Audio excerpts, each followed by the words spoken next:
बच्चों good morning. मैं Harilal diamond public school Gharbara greater Noida के ऑनलाइन स्टडी क्लास में सभी का हार्दिक स्वागत करता हूं।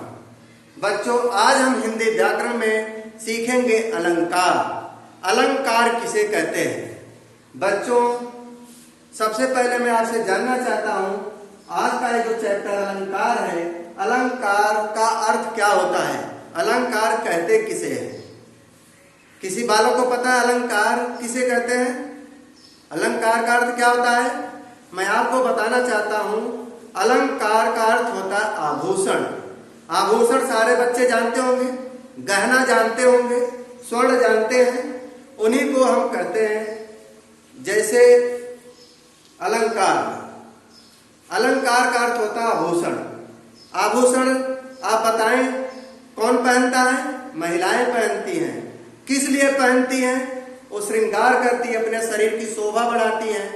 आदमी भी पहनते हैं, वो भी अपने शरीर की सुंदरता बढ़ाते हैं। बच्चों जिस तरह से इंसान या महिलाएं आभूषण से अपने शरीर की सुंदरता को बढ़ाते हैं, उसी तरह से हमारे हिंदी साहित्य में जो काव्य होता है उसकी शोभा किससे बढ़ती है? अलंकारों से। ये हमारा सोना चांदी वाला आभूषण से नहीं होता है।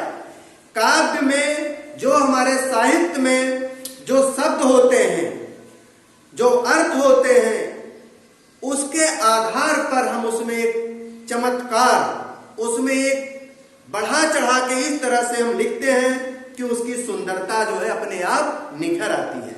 तो सबसे पहले हम आपको संक्षेप में अलंकार की परिभाषा बताएंगे।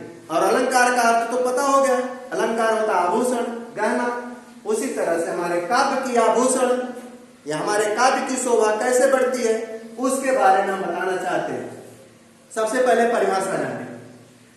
अलंकार की परिभाषा है, देखिए सारे बच्चे मेरे साथ, अलंकार का शाब्दिक अर्थ है आभूषण।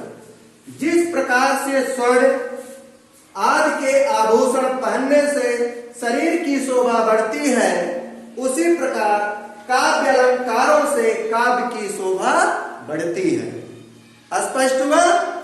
फिर से देखें, अलंकार का शाब्दिक अर्थ है आभूषण। जिस प्रकार से स्वर्ण आदि के आभूषण पहनने से शरीर की शोभा बढ़ती है, उसी प्रकार काव्य अलंकारों से काव्य की शोभा बढ़ती है, जिसे हम अलंकार कहते हैं। अब हम जानेंगे अलंकार के भेद। अलंकार के कितने भेद होते हैं?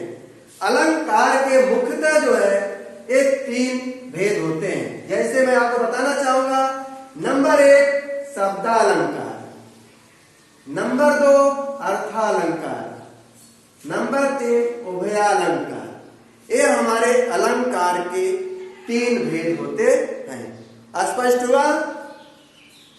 अब आता है नंबर 1 इसमें शब्दालंकार। हमारे हिंदी साहित्य में काव्य की शोभा किससे बढ़ेगी? यहां पर मैं दिखाना चाहता हूं शब्दालंकार के माध्यम से कैसे शोभा बढ़ती है। तो देखिए शब्दालंकार किसे कहते हैं? किसी को पता है शब्दालंकार किसे कहते हैं? नहीं पता है तो हम एक एक करके पहले हम अध्ययन करेंगे। सबसे पहले शब्दालंकार की परिभाषा जानेंगे। देखिए बच्चों, मैं आपको बताना चाहूंगा जो हमारे काव्य होते हैं, उन जो साहित्य की रचना होती है, शब्दों का उतार चढ़ाव, लय तुक यत्न, सारी चीजों को ध्यान दिया जाता है। लेकिन हम यहाँ पर अलंकार पढ़ रहे हैं, तो इस अलंकार में जो है हम अपने साहित्य में शब्दों के द्वारा इतना नमक मिर्च लगाते हैं, बढ़ा चढ़ा के वर्णन करते हैं, शब्दों को ऐसे ढूंढ ढूंढ के दिमाग में ला करके साहित्य की रचना करते हैं। तो साहित्य को पढ़ने से हमें आनंद की अनुभूति होती है, जिसमें सबका हित हो उसे साहित्य कहते हैं। तो साहित्य देखिए, इसमें जो हम काव्य साहित्य पढ़ते हैं, काव्य में शब्दालंकार पढ़ रहे हैं, तो सबसे पहले शब्दालंकार जान लें किसे कहते हैं। जहां पर शब्दों के आधार पर, जहां पर शब्दों के आधार पर चमत्कार उत्पन्न होता शब्दालंकार होता है। यहां पर अभी मैं आपको बताना चाहूंगा, जैसे शब्दालंकार शब्दों के द्वारा, जैसे होता है, कैसे कभी कभी कुछ बच्चे हंसी मजाक में तुम्हारे अंकल जी या ताऊ जी कुछ ऐसे सुनाते होंगे कि चंदू के चाचा ने चमनगंज के चौराहे पर चम्मच से चटनी चटाई, जो च वर्ण है। इस तरह से मैं एक उदाहरण दे रहा हूं कि ऐसे ऐसे हमें आपको सुनने को मिलते हैं कि लोग किस तरह से अपने शब्दों को बोलते हैं, बहुत आनंद आता है। तो यहाँ पर शब्दों का जो है चमत्कार है। तो मैं आपको बताना चाहूंगा कि शब्दालंकार के भेद कितने होते हैं। शब्दालंकार के मुख्यतः 3 भेद होते हैं। निम्न प्रकार से देखिए, यहाँ पे 3 भेद हैं। नंबर 1 अनुप्रास अलंकार, नंबर 2 यमक अलंकार, नंबर 3 श्लेष अलंकार। सबसे पहले मैं शब्दालंकार में क्या पढ़ेंगे? अनुप्रास अलंकार। मैं आपको यहां पर बताना चाहूंगा अनुप्रास अलंकार किसे कहते हैं। इसे मिटा दो, सारे बच्चे लिख लिए हैं, इसे नोट कर लिए होंगे। तो मैं इसे चलो नीचे से समझा देता, यहां पे समझा दे रहा हूं।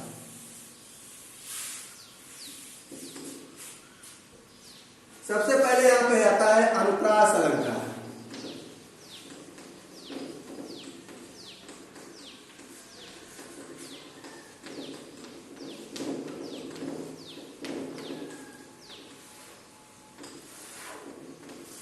देखिए, सबसे पहले हम जानेंगे, जैसे यहां पर आपका था शब्दालंकार।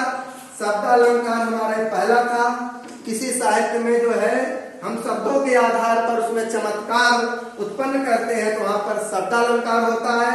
शब्दालंकार में सबसे पहले आता हमारा ये अनुप्रास अलंकार। तो हम पहले अनुप्रास अलंकार जानेंगे किसे कहते हैं। तो सारे बच्चे मेरे साथ नोट करते जाएं कि अनुप्रास अलंकार किसे कहते हैं। जहां पर वर्णों की आवृत्ति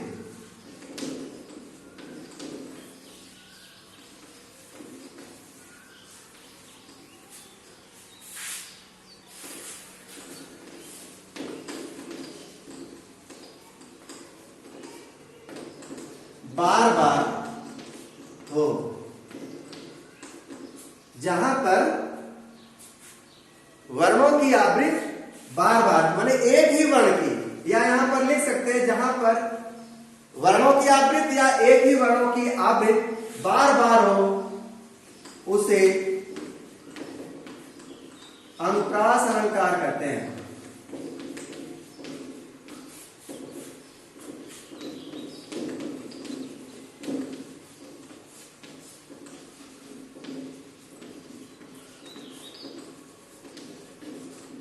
ठीक है,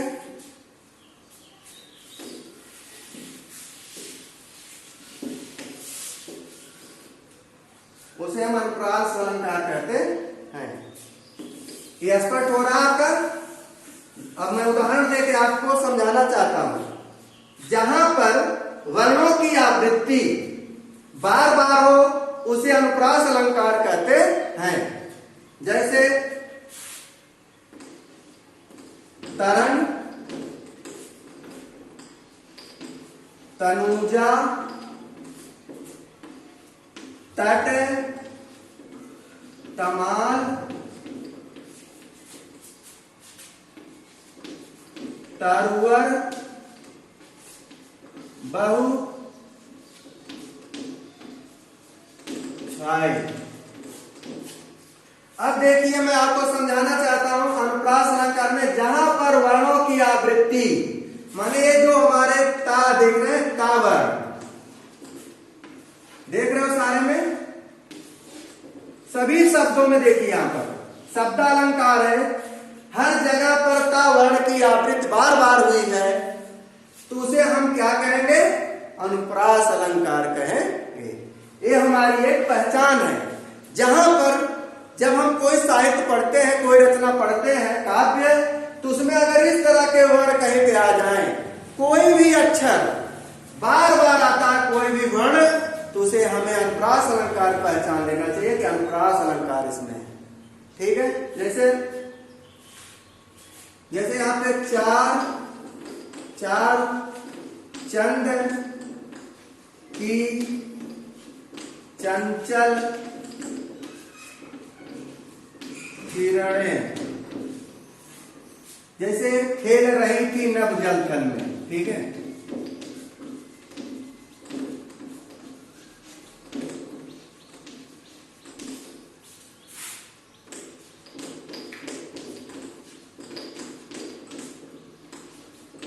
अब यहां पे देखिए चावर की आवृत्ति इसमें मतलब कई बार है। ये भी हमारा जो है शब्दालंकार के अंतर्गत ये अनुप्रास अलंकार में आता है। ठीक है, आज मैं आपको केवल यहां पर एक अनुप्रास अलंकार को ही स्पष्ट करना चाहता हूं। इसके बाद और हमारे बाकी जितने अलंकार हैं अगले वीडियो में हम आपको जानकारी देंगे। तो आज की वीडियो आपको अलंकार के बारे में बहुत अच्छी तरह से समझ में आ गया होगा। तो मैं चाहता हूं इस चैनल को अगर आप पहली बार देख रहे हैं तो इसे सब्सक्राइब करना। अगर आप इस चैनल को सब्सक्राइब कर चुके हैं केवल इसे आप लाइक करना और शेयर करना। तो आज की वीडियो मैं यहीं पर समाप्त करता हूं। धन्यवाद।